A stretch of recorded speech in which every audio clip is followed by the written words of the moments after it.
لو أنزلنا هذا القرآن على جبل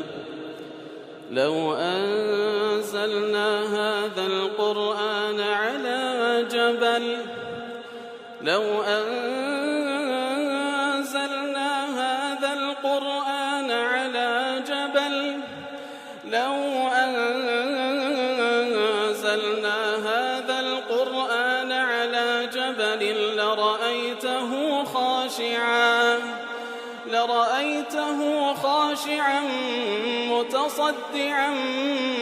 من خشية الله وتلك الأمثال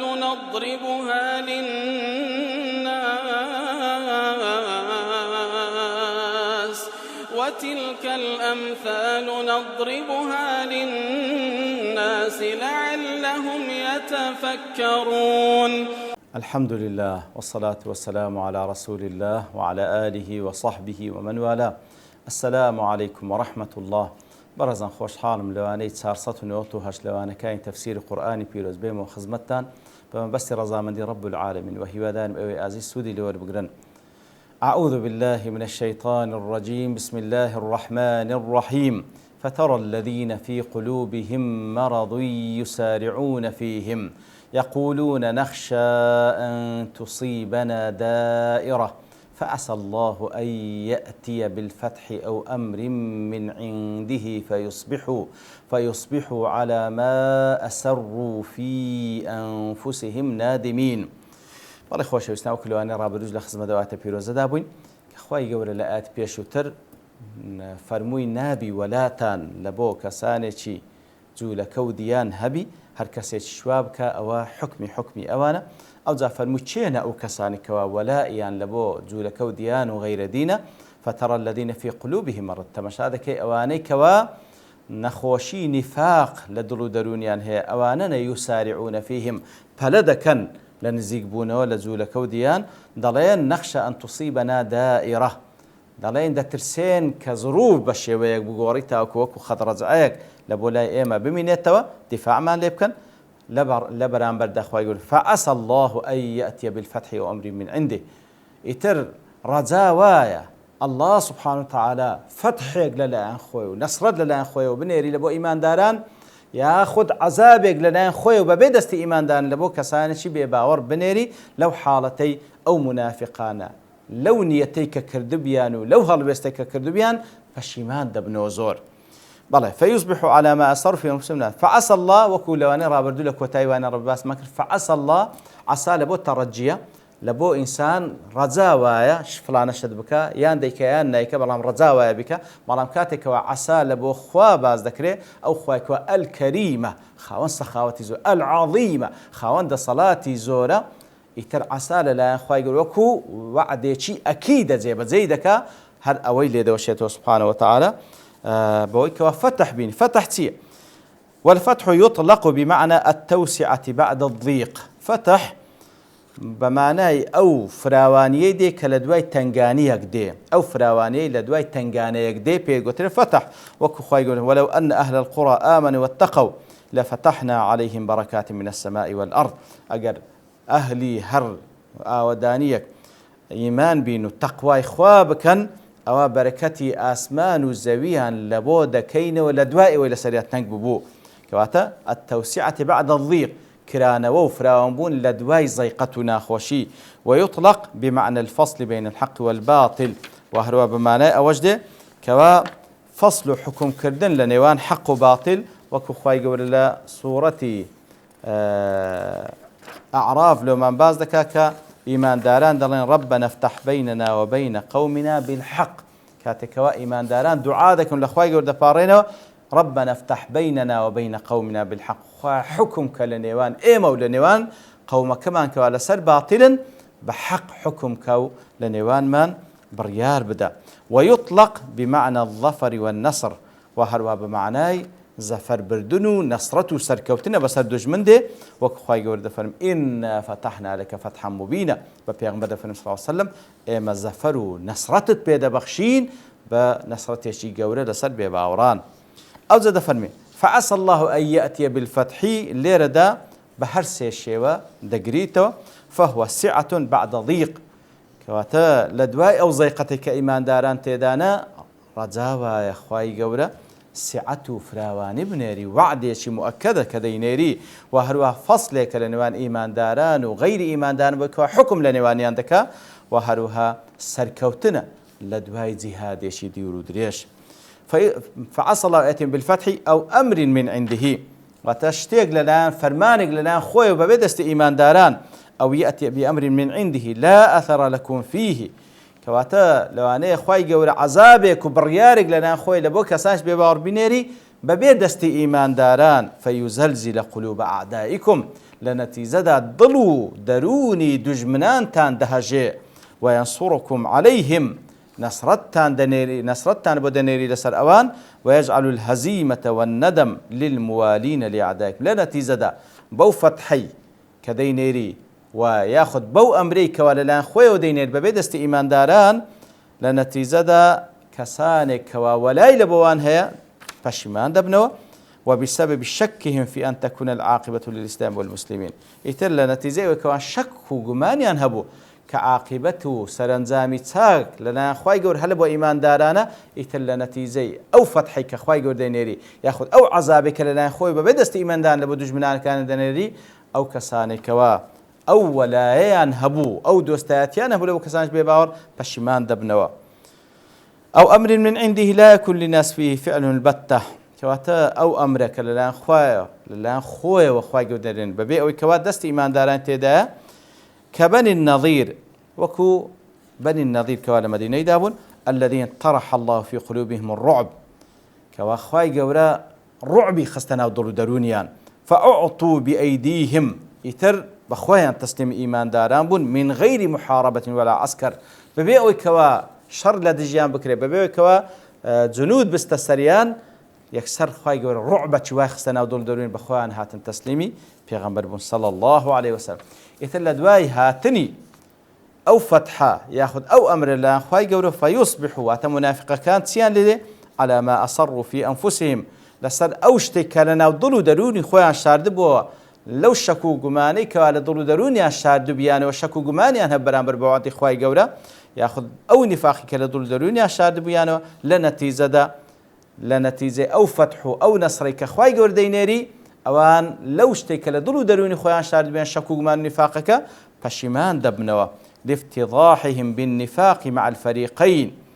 لبر أوي بابلين بو نفاقي كوالقر هو دولا ديان كر طبعا كسي منافق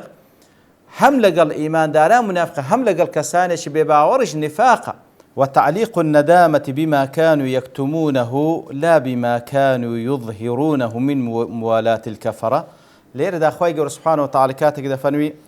فيصبحوا على ما أصروا في أنفسهم نادمين واتا لسر أوشتي كنا ضلي خويا شارد بيانو ليه بشمان دبنوا يتر خوي قول بشمانكي بيوزدك بوي كلنا ضلي شارد بيانو نك بوي كواب أشكراني شاني ددن لما أنه الذي كان يحملهم على الموالاة ويغريهم عليها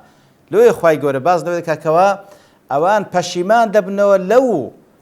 لو نفاقي كوا ناودرو درونيا شارد بيانوا نكهر أوندي كوا بدياريان دي خز دبروي أوي لنا ودلو درونيا شارد بيانوا أو أبو كوا دفعي دكردن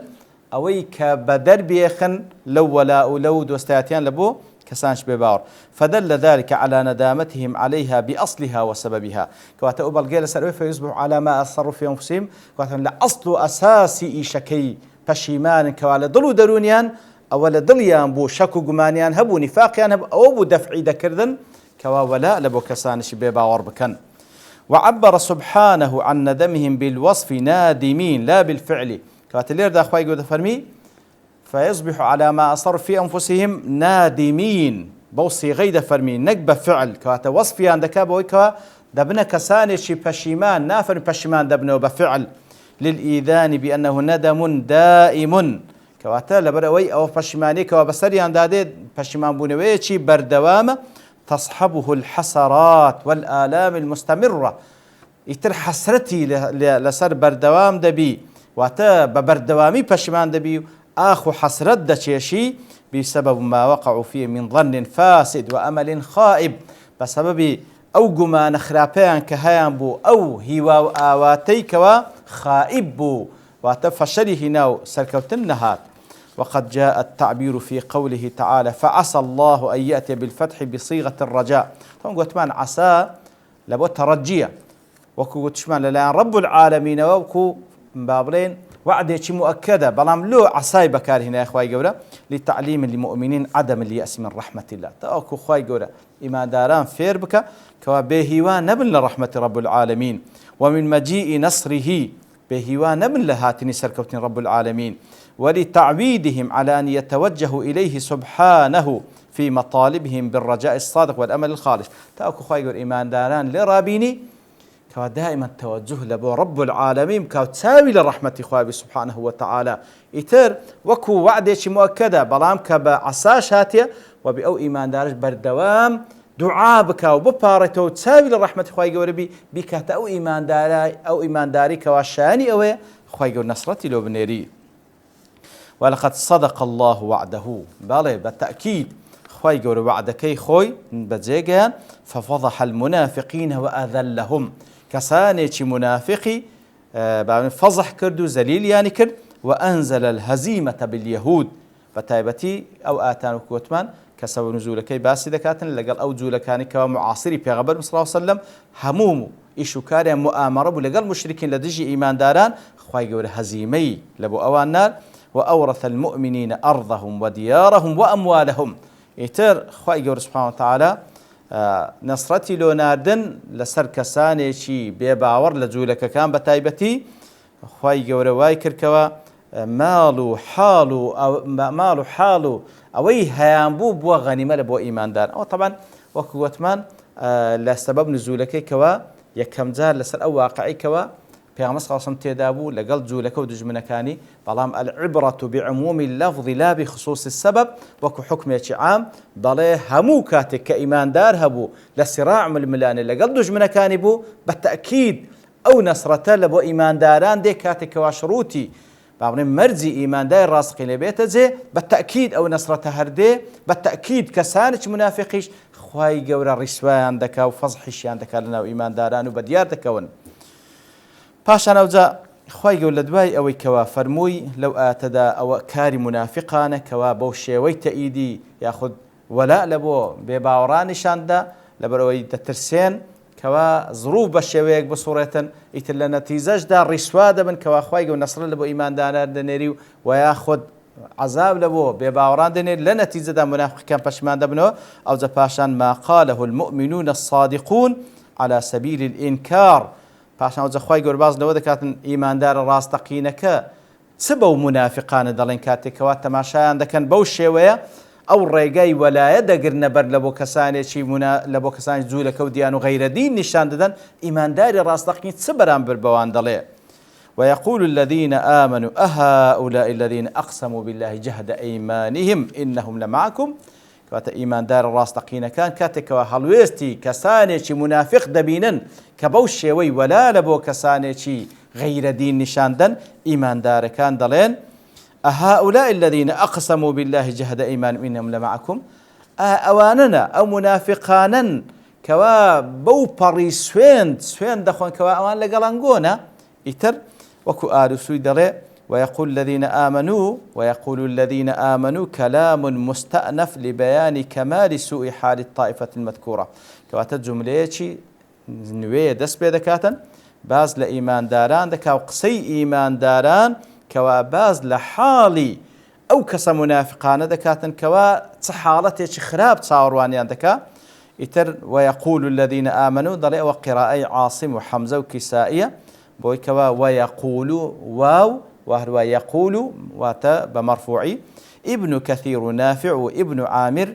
اوان ببيه واو ديخينو يقول الذين آمنوا بو شوي اگر بو قرابي خينو استئناف بياني ليردا دسبكرني جملك كبياني لدوادادي واترون كنويتدا كأنه قيل ماذا يقول المؤمنون حينئذ لو كاتك وكلات بيشو ترفرموي كواكساني منافق لو كاتك وخواي قورا فتحي دنيري وياخذ عذابك دنيري لبو كسانشي بباور لو حالتي بابرين كمنافق كان بشمان دبنوا او جا ليردا ئیمانداران چ دەڵێن بەرامبەر بە حاڵی منافقان. ئەبوو عەمڕ و یعقوبیش بنصب دەخینەوە ويقول الذين آمنوا وتوكو عطفك لسر فيصبحوا بەو شێوەیە ويقول الذين آمنوا هؤلاء الذين أقسموا بالله جهد أيمانهم إنهم لمعكم حبطت أعمالهم فأصبحوا خاسرين. ئیتر بەڕاستی ئەو کەسە منافقانە کار و کردوان هەمووی بەتاڵ دەبیتەوە. ئیتر لە نەتیجەدا کەسێکەوە کار و کردەوەی بەتاڵ بیتەوە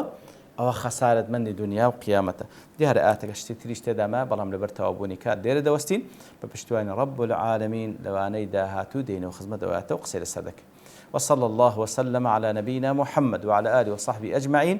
وآخر دعوانا الحمد لله رب العالمين. لو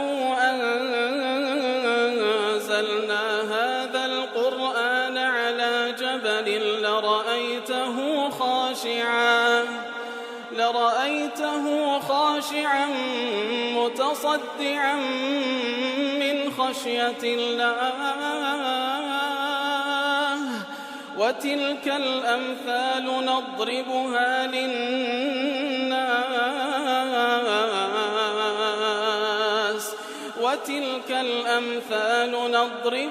للناس لعلهم يتفكرون.